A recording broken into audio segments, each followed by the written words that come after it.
بسم اللہ الرحمن الرحیم۔ میں ہارون رشید ہوں۔ آج مئی کی 24 تاریخ ہے، شام کے 6 بجنے والے ہیں۔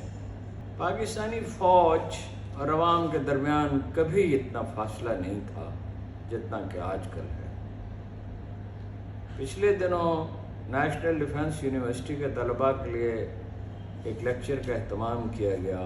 اس کے بعد سوال و جواب کی نشست ہوئی۔ طلباء سے پوچھا گیا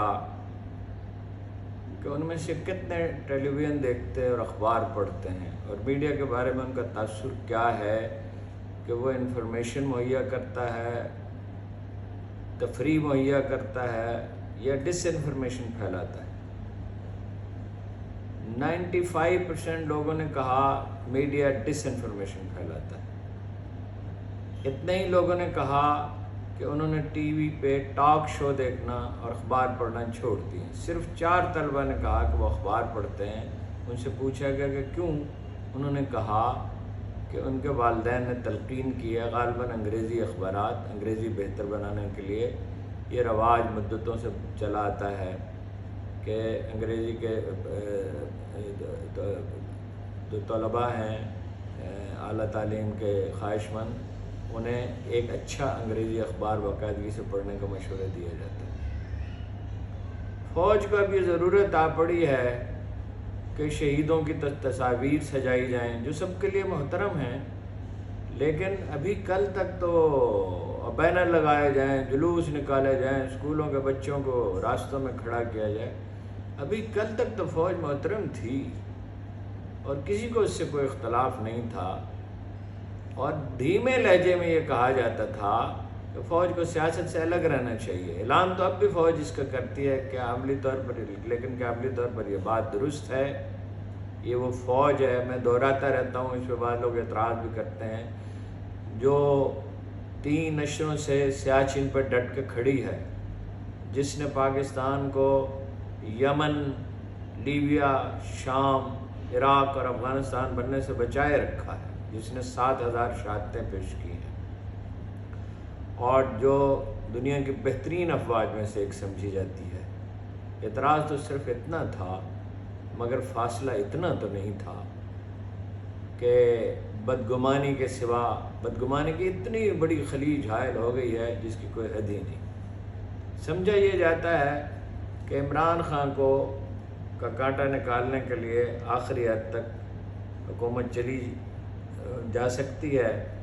ابھی معروف اخبار میں سلمان غنی سے میری گفتگو ہوئی۔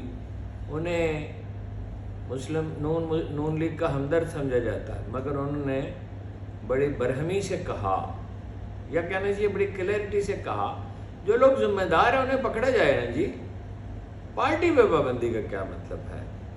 اور انہوں نے مجھے اطلاع دی کہ پارٹی میں بھی 2 نقطۂ نظر ہیں۔ ایک یہ ہے کہ یہ اگر اس طرح پابندیاں لگنے لگی تو کل کسی اور پارٹی پہ بھی پابندی لگے گی۔ اور خواجہ آصف صاحب کے بارے میں انہوں نے کہا وہ تبخیر کا شکار ہے۔ میں نے کہا تبخیر کا یا مالی خولیہ کا؟ بہرحال یہ گفتگو تو یہیں ختم ہوئی۔ میرا خیال ہے کہ جنرل باجوہ نے انہیں جتایا تھا، وہ حق نمک بھی ادا کر رہے ہیں اور اسٹیبلشمنٹ کو یہ میسیج بھی دے رہے ہیں کہ مستقل طور پہ آپ کی سرپرستی درکار ہے، اور انہیں کو کیا، نواز شریف کو، زرداری کو، مولانا فضل الرحمان کو درکار ہے۔ 30% سے زیادہ تو ان کی بحثیت مجموعی حمایت نہیں ہے، سب مل جائیں اور تمام 270 غالباً نشستیں یا 272 ہیں قومی اسمبلی کی، ان پہ متفقہ امیدوار کھڑے کریں تو بھی نہیں جیت سکتے، اور متفقہ امیدوار کھڑے کرنے کا سوال ہی پیدا نہیں ہوتا۔ بیشتر نشستوں پہ وہ ایک دوسرے سے لڑیں گے۔ وہ بلاول کو وزیر اعظم بنانا چاہتے ہیں زرداری صاحب، نواز شریف صاحب خود بننا چاہتے ہیں، مریم کو بنانا چاہتے ہیں، مولانا کی نظر غالباً صدارت پہ ہے، اس سے زیادہ پختونخوا پہ ہے کہ کسی طرح جوڑ توڑ کر کے، پی ٹی آئی کے لوگ توڑ کے، گرفتار کر کے، دھاندلی کر کے، وسائل استعمال کر کے، فوج سے التجا کر کے، اس کے قدموں میں بیٹھ کر پختونخوا کی حکومت حاصل کر لی جائے۔ ایک دفعہ وہ اس کا مزہ چکھ چکے ہیں اور اس کی سنہری یادیں انہیں تڑپاتی رہتی ہیں۔ زرداری صاحب چاہتے ہیں صاحبزادے ان کے وزیر اعظم ہو جائیں، اس کے لیے ان کا منصوبہ یہ ہے کہ بلوچستان میں تو انڈیویجول جیتتے ہیں، انہیں خریدا جائے، سرائی کی بیلٹ میں روپیہ پانی کی طرح بہا کر جہانگیر ترین کی مدد سے کسی طرح بھی کچھ سیٹیں لے لی جائیں، اور دیہی سندھ میں تو پولیس ان کے ساتھ ہے، سول سروس ان کے ساتھ ہے، لیکن اگر غیر جانبدار ہو جائے فوج مکمل طور پہ پریکٹیکلی اور دھاندلی کرنے نہ دے، جیسے 2008 میں جنرل کیانی نے کور کمانڈروں کو اور پولیس کو بتا دیا تھا کہ دھاندلی نہیں ہوگی، تو کاف لیگ ہار گئی تھی، ورنہ کاف لیگ ہار سکتی ہی نہیں تھی، اگرچہ اور وجوہات بھی تھیں، لیکن 92 سیٹیں جیتی تھی تو 20-30 سیٹیں اور بھی جیت لیتے اگر وہ پولیس کو استعمال کرنے قابل ہوتے. وہ پولیس کا استعمال روک دیا گیا تھا. چودھری شجاعت نے کہا تھا کہ جنرل کیانی، اور کئی دفعہ انہوں نے مجھ سے کہا ذاتی ملاقات میں، جنرل کیانی میری شکست کے ذمہ دار ہے. عمران خان کی حمایت انٹیکٹ ہے، گلیوں بازاروں میں جائیے تو کوئی ایک ووٹ بھی ٹوٹا نہیں ہے. اور وہ لوگ جو پارٹی کو چھوڑ رہے ہیں ان کے عزیز رشتہ دار بھی ان کی مدد کرنے کے لیے، نرم گوشہ رکھنے کے لیے تیار نہیں ہے. فیض احمد، یہ فیض محمد نام ہے، مموکا، جو 1 سال پہلے صدر بنائے گئے تھے فیصل آباد کے، ان کے بھائی نے بڑا سخت بیان جاری کیا ہے، اور اس کا خلاصہ یہ ہے کہ تمہیں کیا تکلیف ہے جی، تمہیں جو فوجی تنصیبات پہ حملہ ہوا، گھروں پہ حملہ ہوا، تو جو لوگ ذمہ دار ہیں انہیں سزا ملنی چاہیے، اور تم اس میں کہاں سے فریق بن گئے؟ اور جو ان کے عزیز و رشتہ دار ہیں وہ تو اتنی فریاد نہیں کر رہے جتنی تم کر رہے ہو. یہ صاحب پیپلز پارٹی میں تھے، 2013 میں نے ٹکٹ ملا پی ٹی آئی کا، نون لیگ میں تو جا نہیں سکتے تھے پی ٹی آئی سے سیدھے، تو ہار گئے. اب کی بار بنے، اور ان کے بارے میں کئی دن سے یہ اطلاع تھی یہ چھوڑ جائیں گے، اور یہ موقع پرست آدمی ہیں. بہرحال ان کے بھائی نے مسترد کر دیا. فیاض حسن چوہان کا معاملہ یہ ہے، 2 پہلو ہیں. ایک تو یہ کہ ان کے بھائی اور بہن کو کہا جاتا تھا کہ تنگ کیا گیا، اور رشتہ داروں کو تنگ کیا گیا. خود انہوں نے کہا مجھ پر تشدد کیا گیا، لیکن جب آئے میڈیا کے سامنے تو فرمایا کہ عمران خان میں تربیت دیتے. عمران خان تو جیل میں تھا اس دن بھائی، اور تم اچانک رات رات تمہارا موقف کیوں بدل گیا؟ غالباً کوئی ترغیب دی گئی ہے. کہا جاتا ہے کہ فیصل بابڈا کے ذریعے انہیں ترغیب دی گئی. جیسے اس کو بھیجا گیا عامر کیانی کو، میں برسوں میں عمران خان سے کہتا رہا اس سے بچو، اس سے بچو، اس لمبے قد والے سے بچو، مگر یہ اب ان کی جگہ صداقت عباسی کو بنا دیا ہے.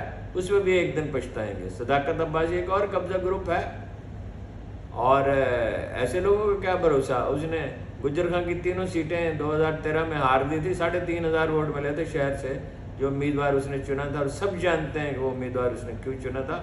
اور وہ میں نے عمران خان صاحب سے کہا تھا وہ اپنی گلی سے 10 ووٹ نہیں لے سکتا. تو کجا یہ کہ ان کے یعنی 90 آدمی جیت رہے تھے، تو اسی طرح کی غلط بخشیوں کی وجہ سے 34 سیٹیں رہ گئی تھیں. ہر سروے میں 90-91 ان کے سیٹیں تھیں.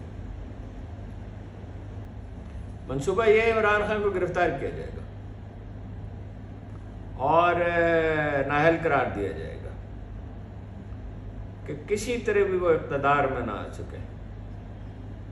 لیکن ایک بڑا دلچسپ سوال ہے، اس کے باوجود اکتوبر میں الیکشن ہوتے نظر نہیں آتے، کیونکہ اس کے باوجود ان کی پارٹی جیت سکتی ہے.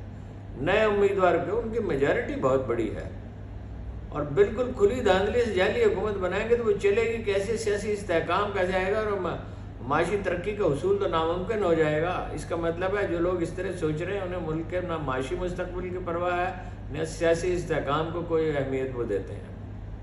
اور مولانا فضل الرحمان اور نواز شریف اور زرداری کی تو 70% لوگ شکل دیکھنے کے روادار نہیں، چاہے جائے کہ ان کی حکومت کو گوارا کریں تو پھر کیا ایک اور پارٹی بنائیں گے، کوئی متحدہ محاذ بنائیں گے؟ ابھی یہ کلیئر نہیں ہے. عدالت میں سماعت ہوئی ہے آج نظر ثانی کی جو درخواست کی ہے الیکشن کمیشن نے، تو ان کے دلائل مکمل ہو چکے. تھوڑے سا میرا خیال کل وہ وکیل ان کا دلائل دے گا، پھر پی ٹی آئی کی باری آئے گی، اور امکان یہ ظاہر کیا جا رہا ہے کہ کل ہی فیصلہ سنا دیا جائے گا. چیف جسٹس نے غیر معمولی تحمل کا مظاہرہ کیا ہے، جس پہ انہیں خراج تحسین پیش کیا جانا چاہیے. لیکن بہرحال تحمل کی ایک آخری حد ہوتی ہے. عدالت کا کام فیصلہ صادر کرنا ہے، اب انہیں فیصلہ کرنا چاہیے. پنجاب کا الیکشن ہے موضوع، پنجاب میں الیکشن کا حکم انہیں جلد از جلد دینا چاہیے اگر وہ سمجھتے ہیں، اور وہ سمجھتے ایسا ہی ہیں، وہ یہ بات کہہ چکے ہیں. اور پنجاب میں الیکشن کا حکم دے دیا گیا تو چاہے اس پہ عمل درآمد ہو یا نہ ہو، نفسیاتی طور پر صورتحال تبدیل ہونے لگے گی. قاضی فائد عیسیٰ پہ بہت تعجب کا اظہار کیا جا رہا ہے، انہوں نے یہ ذمہ داری قبول کیسے کر لی؟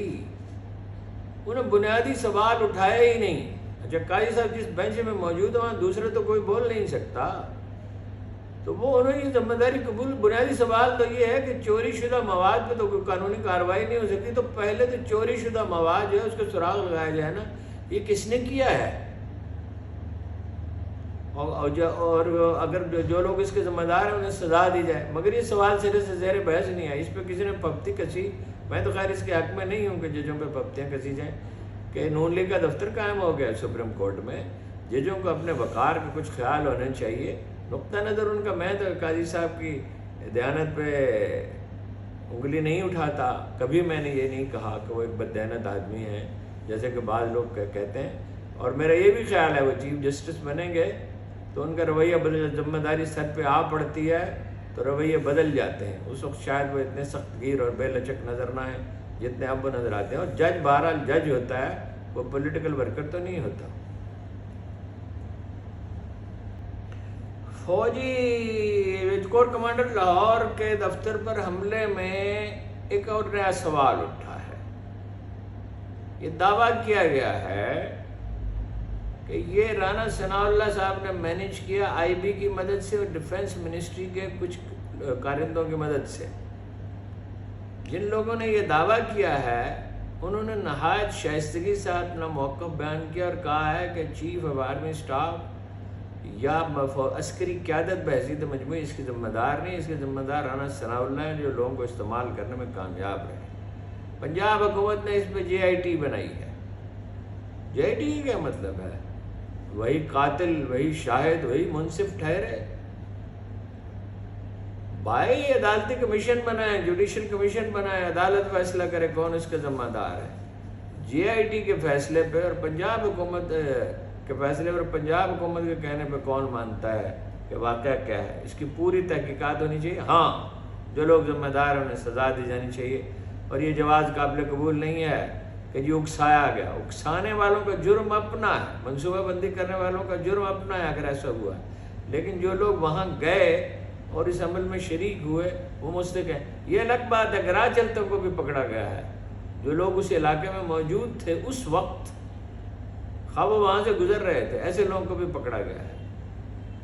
اور افسوسناک ہے وہ سلوک جو خواتین اور بچوں کے ساتھ کیا جا رہا ہے، اور اس کا مطلب تو دوسرا ہے، اس کا مطلب یہ قانون کوئی چیز ہی نہیں ہے، انصاف کوئی چیز نہیں ہے، طاقت کے بل پر حکومت کی جائے گی۔ تو اس کو برما بنانا چاہتے ہیں کیا؟ پاکستان تو برما نہیں بن سکتا، پاکستان تو مڈل ایسٹ جیسا کوئی ملک میں نہیں بن سکتا، یہاں تو سوشل میڈیا ہے، اس کو بند کرتے ہیں۔ میڈیا تو برباد ہو چکا، مین اسٹریم میڈیا کا تو کوئی اعتبار اور کوئی ساکھ باقی نہیں ہے، چند انڈیویجولز ہیں جن کی کوئی ساکھ ہے، اس میں بھی بدقسمتی سے پولرائزیشن اتنی ایسی ہے کہ بھائی جو لوگ عمران خان کے حامی ہیں ان کی کسی غلطی کو تسلیم نہیں کرتے۔ ارے بھائی آپ نے قومی اسمبلی سے الگ ہو گئے، صوبائی اسمبلیاں توڑ دیں، آپ نے لوگوں کو گالم گلوچ سے منع نہیں کیا، یہ ٹھیک ہے کہ آپ نے گالم گلوچ نہیں کی، اگرچہ ان کا رویہ بھی ضرورت سے زیادہ جارحانہ تھا، مگر جو گندی گالیاں بک رہے تھے، فیاض حسن چوہان تھے مثلاً جو ان کے ہمدرد کہہ رہے تھے، اس سے ڈس ایسوسیٹ کرتے، وہ انہیں روک نہیں سکتے تھے، اس لیے کہ آزادی اپنے آغاز میں غیر ذمہ داری کا ایک طوفان لاتی ہے، لیکن اس سے ڈس ایسوسیٹ تو کرنا۔ میں تو ان کی خدمت میں عرض کیا کہ آپ کو اجلت کیا ہے خان صاحب، اکتوبر میں الیکشن ہو، نومبر میں ہو، دسمبر میں ہو، آپ کو جیتنا ہے، اس اسنا میں اپنا کام کریں، تیاری کریں۔ اللہ کی کتاب کہتی ہے آسان تکرہوا شیئا فہو خیر لکم وآسان تحبوا شیئا فہو شر لکم۔ جس چیز کو تم اپنے لیے برا سمجھتے ہو، جس سے تمہیں کراہت اور نفرت محسوس ہوتی ہے، بعض اوقات اسی میں خیر، اکثر اسی میں خیر چھپا ہوتا ہے، اور جس سے تم محبت کرتے ہو اکثر اسی میں شر چھپا ہوتا ہے۔ فیاض حسن چوہان جیسے لوگوں کو ذمہ داری دو، پیدائشی پاگل، جنونی۔ اگر برازیل میں اس کی آواز ریکارڈ کر کے بھیجی جائے تو وہ کسی ماہر نفسیات کو تو وہ بتائے گا کہ ایموشنلی اب نارمل ہے۔ اور عامر کہنے کا تو میں پہلے ہی کہہ چکا، اسی کماش کے لوگ اور کچھ اور بھی ہیں ابھی، آج تو خیر کوئی زیادہ لوگ نہیں گئے۔ ویسے دلچسپ بات یہ کہ کوئی 20 ایک آدمی گئے، میڈیا یہ تاثر دے رہا ہے پارٹی ختم ہو گئی۔ پارٹی کیسے ختم ہو گئی؟ ووٹرز نے تو فلور کراس نہیں کیا، نہ وہ کرتے ہیں۔ کہا وہ نواز شریف تو بھاگ گئے تھے، عمران خان تو کھڑا ہوا ہے۔ تو نواز شریف بھاگ گئے تھے تو وہ قابل لیگ میں چلے گئے. جیسے ہی نواز شریف واپس آئے تو وہ ان کی اکثریت واپس آ گئی اور پھر سب کے سب آ گئے اور آخر میں چند دانے رہ گئے ان کے پاس, چودھریوں کے پاس, اور وہ بھی پارٹی مرج کرنی پڑی. اعتبار نہیں ہے ویسے چودھری صاحب پہ, عمران خان پہ, میں آپ کو بتا دوں. معاملے کا ایک بین الاقوامی تناظر بھی ہے اور یہ کم اہم نہیں ہے.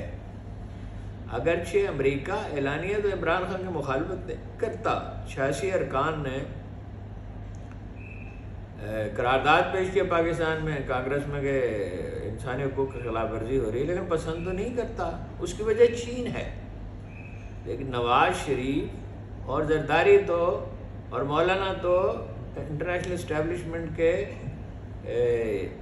کی ترجیحات سے اتفاق کرتے ہیں. نواز شریف تو اس حد تک چلے گئے کہ پچھلے سے پچھلے الیکشن میں انہوں نے مظفر آباد میں کھڑے ہو کے کہا کہ اتنے کشمیریوں پر اتنا ظلم بھارت نے نہیں کیا جتنا پاکستانی فوج نے کیا. پاکستانی فوج نے کشمیریوں پہ کون سا ظلم کیا تھا؟ اور لاہور میں انہوں نے کہا سیفما کے میٹنگ میں کہ ہمارا اور بھارتی شہریوں کو مدعو کیا تھا, ہمارا اور تمہارا رب ایک ہے, ہمارا اور ان کا رب ایک ہے.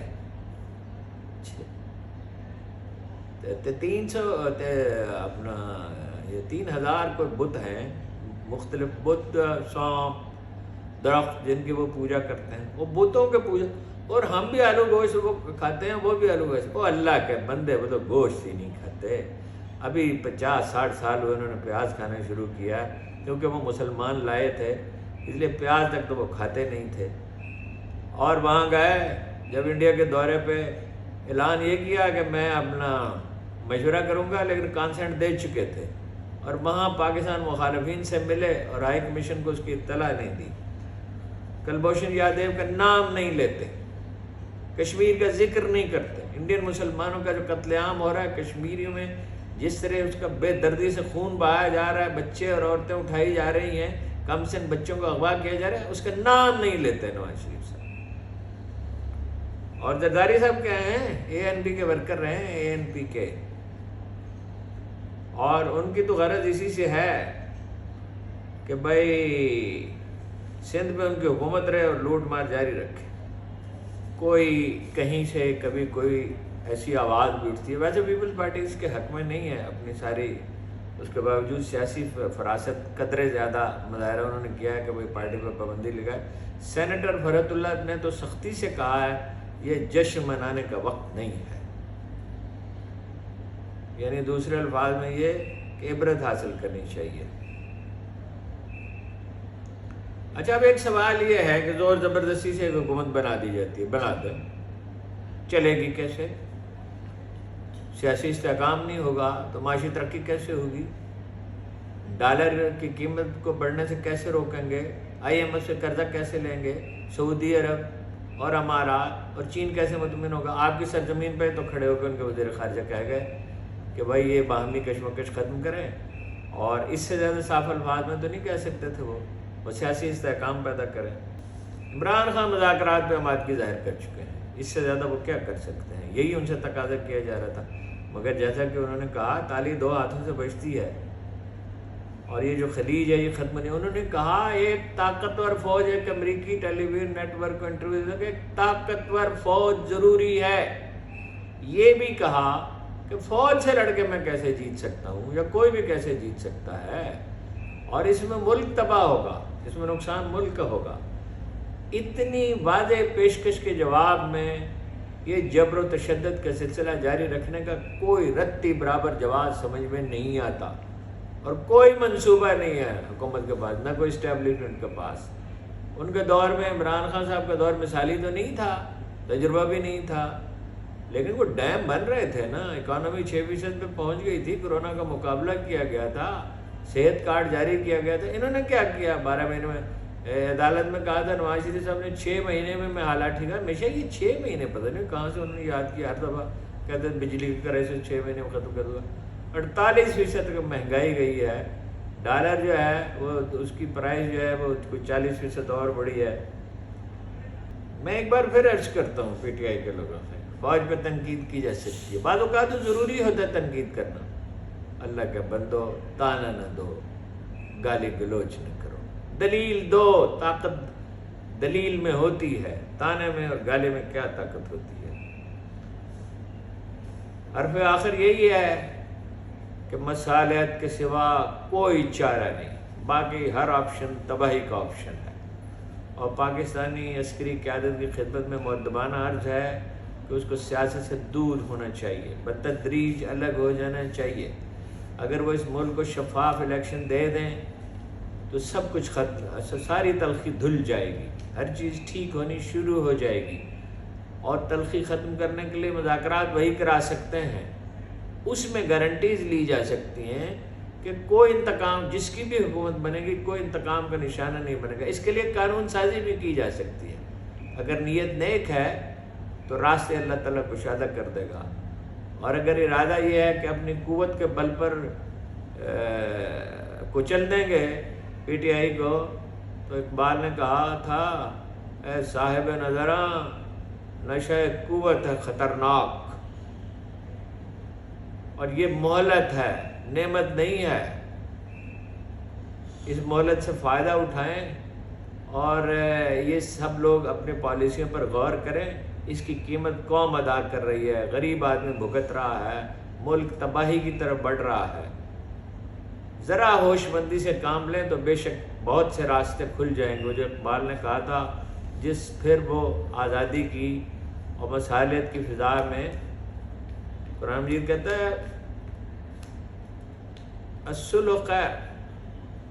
اب کچھ مجھ سے غلطی ہو رہی تو معافی چاہتا ہوں، ممکن ہے الفاظ ذرا مختلف ہوں۔ بھلائی صلح میں ہوتی ہے، اور صلح ہو، امن ہو، استحکام ہو تو جس سمت کو چاہے صفت سیل رواں چل، وادی یہ تمہاری ہے تو وادی یہ تمہاری ہے تو صحرا بھی تمہارا۔